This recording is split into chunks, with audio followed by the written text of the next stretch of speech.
Hey everyone, this is Scott from Forgot to Grow Up. Welcome to our Star Wars The Clone Wars Season 7, Episode 7 Thoughts video. Just finished watching the latest episode of The Clone Wars on Disney Plus, and I'm just going to be sharing my general thoughts on the episode.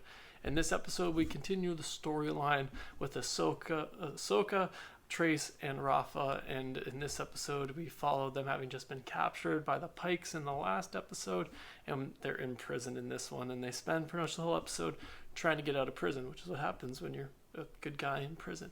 And so when we see this one, Ahsoka has to spend use even a little bit more energy or a little bit more effort to hide the fact that she has Jedi training or Jedi past, and we learn why it is that Rafa and Trace have such negative feelings towards the Jedi. So yeah, this episode was really kind of fun, a little bit of a prison break, a little mini prison break episode in this season, and in this storyline. So I thought it was fun. I'm always down for a prison break, particularly when you got Jedis involved.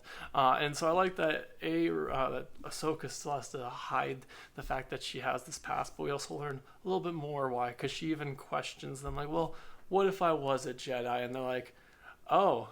Trace is like, oh, you haven't told her yet, or not Trace, Rafa to Trace is like, oh, you haven't told her yet, and so we learn the story behind of Trace and Rafa's parents, and that is that they died because of actions of the Jedi, and so they tell a story that I thought was really kind of well tied in.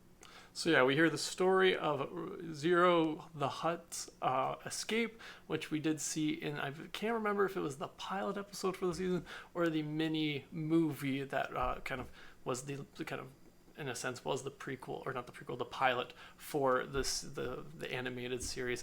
But we did see Zero's escape in the series nonetheless, and so that was a fun little tie-in, despite it being a kind of morbid tie-in that, you know, that escape led to the death of Trace and Rafa's parents, and so that's why they have these negative feelings towards the Jedi, that and the cold response of the Jedi who was responsible. And so you see, like, Ahsoka obviously hearing this story knows all the details of the story because she was very much involved in this, or was involved or knew at least part of this because she was part of the Jedi. And so I thought that was really kind of, it was a fun connection, like I said, despite it being very morbid of a connection, but it's just like a fun kind of tie into the series, especially when you got this. It's the last season of the series. So I like that they're kind of doing you do these fun little ties, you know, you bring back characters that were dead, and you do things like have little like fun connections where new characters tie into old little storylines. So I did find that just a kind of fun little detail and a nice kind of explanation for why Trace and Rafa had these negative feelings towards the Jedi, and kind of given more reason for Ahsoka to continue to hide her Jedi past and the fact that she has Jedi abilities, despite using them so much in this episode, which I enjoy. I love that's my favorite thing about the Clone Wars, is that they use the Force when I'm like, yeah, that's when you use the Force. Use the Force to press the button to open the gate, to open your prison cell. So I like that we saw Ahsoka do that, but she had to hide it. That's where you get into the fun bit where it's like, okay, so she has to hide this, so she can't always use it. She has to use it a little more sneaky. So I did enjoy seeing her using it in kind of practical ways that you would use the Force if you had that ability, which is, yeah, press a button. If you could, like, you guys can throw things, of course you can press a button that unlocks a door. So that's one of the things that the movies, sometimes I'm a little like, okay guys, you got the Force, why aren't you using this situation? So that's what I like about the show. In this episode, I thought Ahsoka did a great job, or they did a great job with Ahsoka using her abilities when it was appropriate, and doing a great job kind of keeping her having to hide it, even though I don't understand how nobody figured out, like, well, I guess they kind of got a little busy to have that discussion, but Ahsoka, you know, long jumping over both of them, like over this big gap after she, you know, saved Trace, who jumped short, and then just straight up hops over them. She's like, I'm more athletic than I look. And I'm like, that's a great line. That's a good line. That's what you got to say, because it's the Force, you know. So I just thought that was fun, and like I said, another thing that was kind of fun about this also, like seeing Ahsoka having to like fight and stuff without a lightsaber. I do love seeing her swing a lightsaber around, but it is fun to see like these skills that she obviously has that she would have learned, because the Jedi's would have to learn how to fight without their lightsaber as well, and we have seen that in some of the movies and in previous seasons of the show. But I did like seeing Ahsoka in particular in this episode, seeing her doing more hand-to-hand combat, just kind of being able to explore that a little bit more, and just having a little bit more of an interesting action scenes, because you can prolong them a little bit more, because it's not just her chopping through people or having to force in a some kind of a villain who has some kind of either lightsaber or some kind of lightsaber resistant weapon, like the batons, the batons and stuff we've seen in different iterations of Star Wars. And so yeah, I really enjoyed seeing her do some hand-to-hand.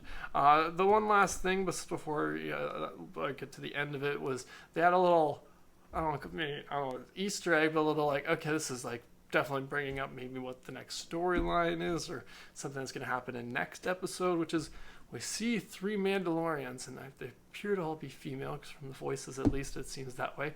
And I think they're Mandalorians at least. I'm really bad at keeping track of which helmet design is which helmet design. They could be Imperial Guards for all I know, or what's it called?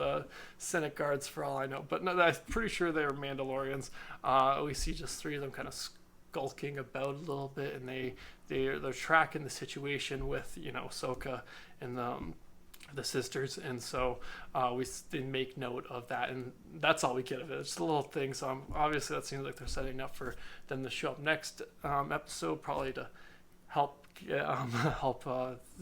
Ahsoka and the sisters to escape, because they did end up getting recaptured at this end of this episode. But it was a fun kind of attempt to escape on their part.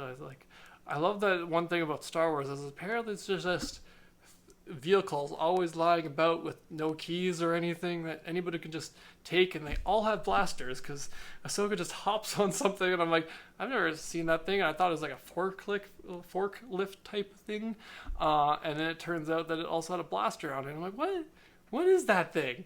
What is that for? Is it just for the purposes of this episode for this? It was just kind of interesting to kind of think about how the vehicles sometimes kind of fit into the world, and how it's kind of convenient that they come across them. And obviously it's a show, so you have to write it this way, but it's just kind of fun to think about that, kind of like, okay, why'd you go with that? Why did we go with this? And yeah, it's fun to see a new design, and I know new designs are always a thing for new toys, and merch.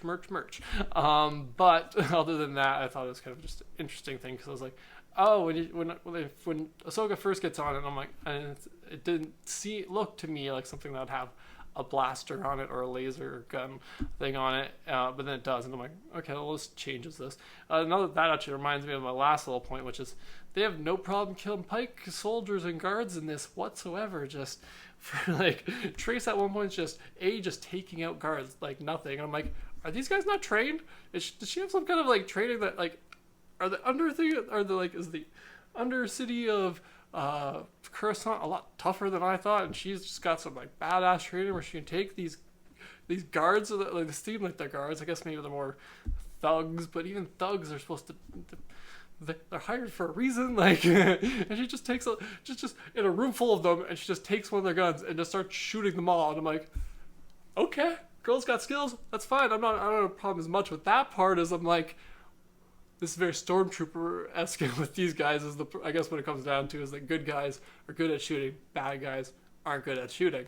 So I just thought that was a fun little bit that I noticed, is just how terrible the Pike guards were. That Trace was just able to escape on her own and then take out a lot of them, and none of them were able to capture her till the very end, when they're very, very outnumbered. Not just a little outnumbered, but extremely outnumbered. So that was just a little interesting detail, but it is a kid's show after all, and it is Star Wars. So but yeah, that's all my thoughts on the latest episode, the 7th episode of Star Wars, the Clone Wars. Be sure to let me know in the comments below what you thought about this latest episode and what you're thinking about for the rest of the season. But yes, thanks again for joining me today, troops. Subscribe if you haven't already, and have a good one.